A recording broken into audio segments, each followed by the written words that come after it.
Actually, nagsabi yan sila, alam ko, May 8, May 9. Sino makakapag-prepare galing tayo sa election? Tama. Sino makakapag-prepare ng May 15, isasarado mo na yung San Juanico? At saka sana, kung sasabihin nilang may sira yung San Juanico, kapabayaan din nila yun eh.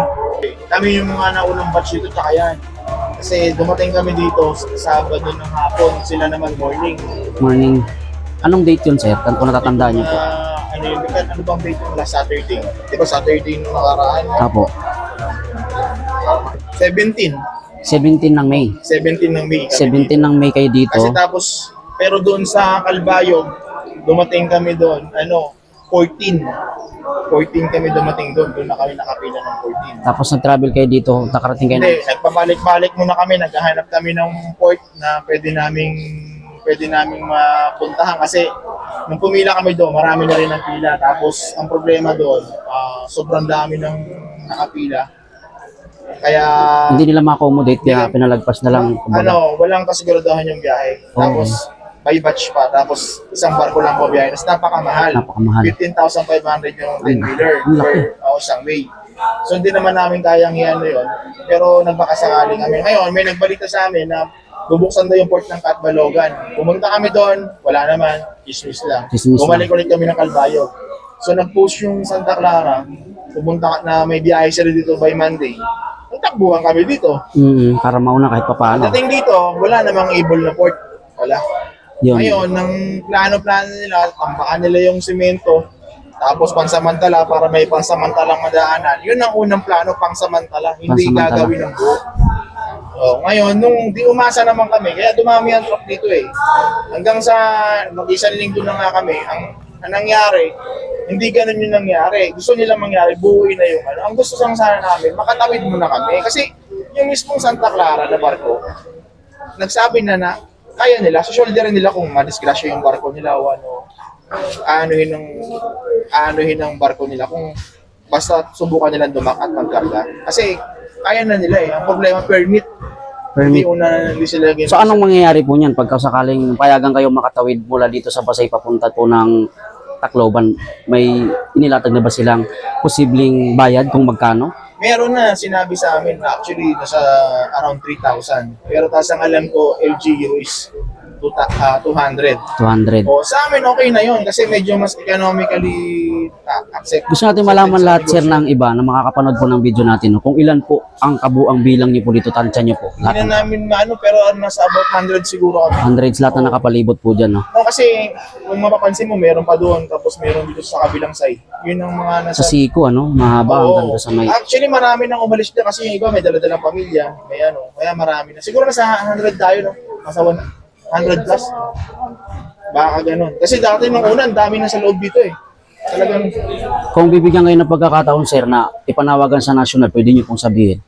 Sana naman kung talagang urgency yung sinasabi nila, wag naman ganito na... Kasi nung unang inumpisahan nila yung pagtatambak dyan, Monday ba? Monday.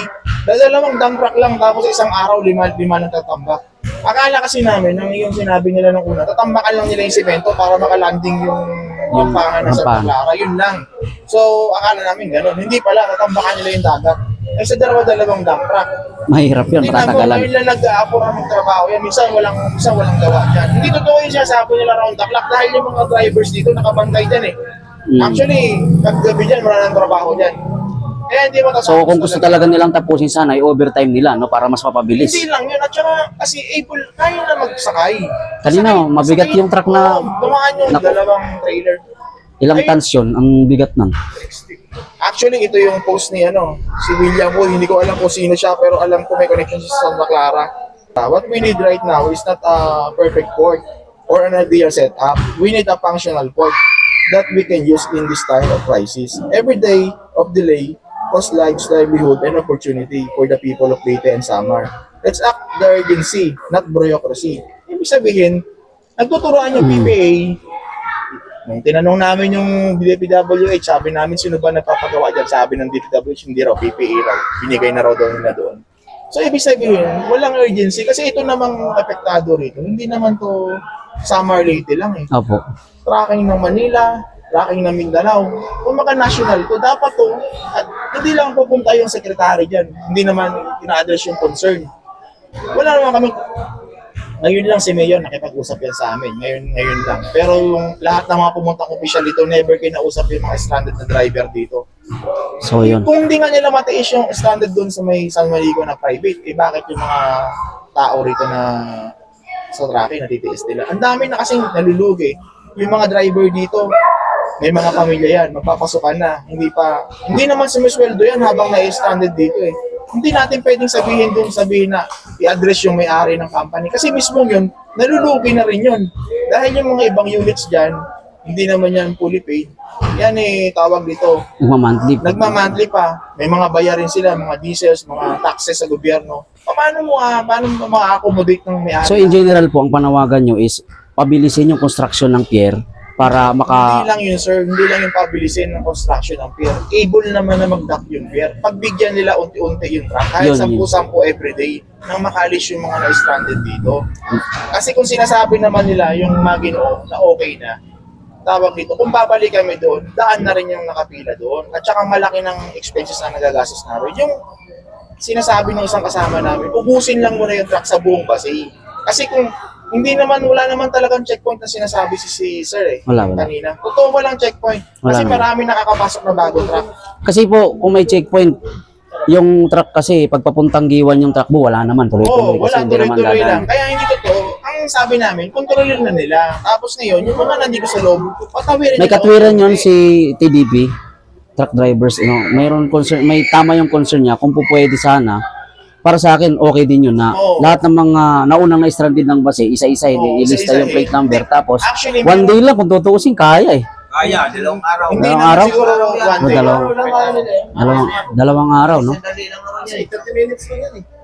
Yun nga sana, kasi nga, Pagkatras ng barko, nandiyan kasi kung sinasabi naman nila na dudumugin to, kung maglagay na nga sila ng control point Pwede. doon, at saka mag-announce sila, ang problema kasi hindi sila nag-a-announce kung ano yung situation. Nung dumating kami doon, sinisi pa nga kami ng, ayaw na musad kung sino, sinisi kami dito, ba't daw kami pumunta? Intindihin mo, Tama. sinarado niyo yung San Juanico, walang proper address kung saan dadaan. Siyempre, lahat ng truck maghahanap talaga ng lulusutan. Totoo yun. Pero, sir, nung nasa biyahe kayo, nang naglabas ng announce na isasara yung San Juanico, wala kayong idea talaga na isasara? Hindi, actually, nagsabi yan sila, alam ko, May 8, May 9. Sino makakapag-prepare galing tayo sa election? Tama. Sino makakapag-prepare ng May 15, isasarado mo na yung San Juanico? At saka sana, kung sasabihin nilang may sira yung San Juanico, kapabayaan din nila yun eh. Yung kalawang babag, penetrate yan ng isang taon lang para sirain yung tulay. Yun lang yung sa akin, di ba? Dapat bago nila sinarado yan, meron na sila nakaprepare na alternative route. Tama. Di ba? Para hindi Hindi naman ganito yung nangyayari sa mga truck driver. Tao rin yan. Butante yung mga yan. May mga negosyo, may pamilya. Tama po. Diba? Sana, isipin mo, sir. Ilang linggo na kami dito. Kung sa totoo lang, magto 2 weeks na kami. May nakita ka bang portalito toilet dyan? So, hindi sila Diba? naglagay. Isipin mo yung kalagayan ng mga bawat tao sa truck. Yung iba may mga anak ka dyan, may asawa. lahat ng bahay dito, hindi lang basta. Oo, hindi naman nagpapasiyar. Actually, kung sa totoo lang, kahit sa Calbayog, may nakagat na naahas dahil sa CR lang. Yun yung mga sinasabi namin concern. So, kung yung yung sinasabi po sa inyo na accommodation ni Mayora, posible po ba na Hindi able yun kasi cargo yan laman ng tracking namin. bawal sa Mababantayan pa ng pulis lahat yan sa haba na yan. sa bagay, hindi Baka sa wala nang gulong at saka diesel pagbalik namin yan. O Sa kaya bagay. wala na yung karga namin. Oh, so, yun nga rin yung pumasok sa isip ko na baka Yung mga na-export na dala. Oo. Hindi naman kami yung residente rito na naapektuhan eh. Kami yung mga moving na tao na nagdadala ng negosyo. totoo yun. Tumataas yung mga produkto sa kabilang side, dito sa side na So, hindi pa to national. hanggat in story short, no, kung okay lang sana sa LGU, hilingin natin na habang talagang kung hindi pa talaga nila patatawirin kayo, sana kahit maglagay muna ng pansamantalang portalit para kahit Yun, paano isa meron rin kayo yun. Pero magamit. hindi namin concern sana yung ganun eh. Kasi ang gusto talaga namin, Makatawid. hindi kami mapaalis. Makatawid. Alam namin yung LGU, yung capacity niya is hindi talaga ganun kalaki. Pero meron silang governor, congressman, na kayang pumutok sa national. Kasi yung PPA, DPWH, Marina, lahat yan national government. Bakit ganun kabagal umaksyon? Diba? Kung sinasabi na lang national emergency, asan yung urgency? Doon sa national emergency. Wala. Kasi pag national emergency, may mga pondo, Meron. di ba? Meron agad. Dapat Oo. merong nakalaan Diba, agad. kailangan mabilis kasi may mga naapektuhan, may mga, kumbaga dyan, may namatay dyan, no? Ibig sabihin pala niyan, sir, sinara po nila yung San Juanico. Walang plano. Walang plano. Walang plano. As in, walang plano, bahala Kasi kayo. Kung ganun kaya yung nyo nangyari. lumutang, oo. Kung kaya nyo lumutang dyan, lumutang kayo. Parang ganun. Ang pinaka-sacrifice doon, yung mga taong kayo mostly affected kasi Tsaka kayo yung di ba negosyo katawid. na lang, sir. Opo, totoo yun. Actually, hindi pa natin mararamdaman lahat ng, actually sabi nila, dito sa area na to, wala ng diesel. Oo, mayroon na, mayroon Di ba? na. Wala ng mga diesel. Nagmahal na rin yung mga goods, Goods, ng mga di ba? bilihin. Nakita mo yung mga basic commodities na apektuhan, di ba? So, ito, hindi to problema ng Samar at Leyte lang. Ito yung problema ng national. Sana yung national naman. Mayroon pa nga akong napanood sa mga kasamahan niyo po na bakit daw pagkatapos ng eleksyon sa kanila. Ako, ayoko naman, ayoko Wala ka biso. Actually, ayoko mag-draw sa kanyang conclusion. Kasi, pwedeng totoo, Pwedeng hindi. Pero ibig sabihin ko, ito, apektado niya ang national. Pero kung in general, kung talagang planado nila isara yung port, yung San Juanico Tulay, na para walang maapektuhan, sana within one month, Oo. inabiso nila na wala nang wala nang Actually, ano. nag-announce sila to, ang totoo, ang alam ko, May 8 lang. May 8 o ilang araw lang. Ilang araw lang. So- As in, 7 days, nag-election pa ng PEL. Ito wala na, maraming hindi nakabiyahe na tapos papabiyahe Tsaka pala. hindi alam. Hindi alam, Actually, nag-busy. kami nalaman namin, nandun na kami sa barko, nakasakay na kami ng barkong Matnog papunta Alin. So ngayon, naghahanap kami ng madadaanan. So kaya hindi nila pwede sabihin, sino na papunta sa inyo rito? Wala. Nag-announce sa Santa Clara na may biyahe na sila. So talagang lahat kami tatakbo rito. Kasi yun yung pinaka mura ang bayad Ayun. at saka pinakamalapit. Actually, may mga kasama kami yan, SM, bulok na yung mga isda, umalis na sila. Ewan kung saan na natin nila. Dahil syempre, hindi naman magtatagal talaga yon sa gano'ng isang linggo na sila eh. So, alam mo, ang daming opisyal na pumunta dyan. Walang ni isa nakipag-usap na national government or national na agency sa amin. Kinausap namin yung DPWH, tuturuan sila. Sabi nila, hindi daw nila hawak yan. Hawak daw yan ng PPA. Di ba? PPA. Yan, siya ang kumausap mismo. Engineer yon. Engineer ng Ako nag-uusap. DPWH.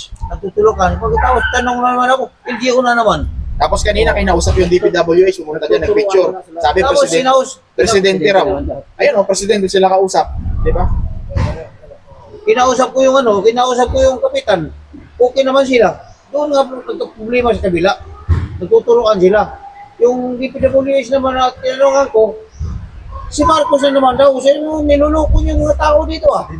O, presidente na naman.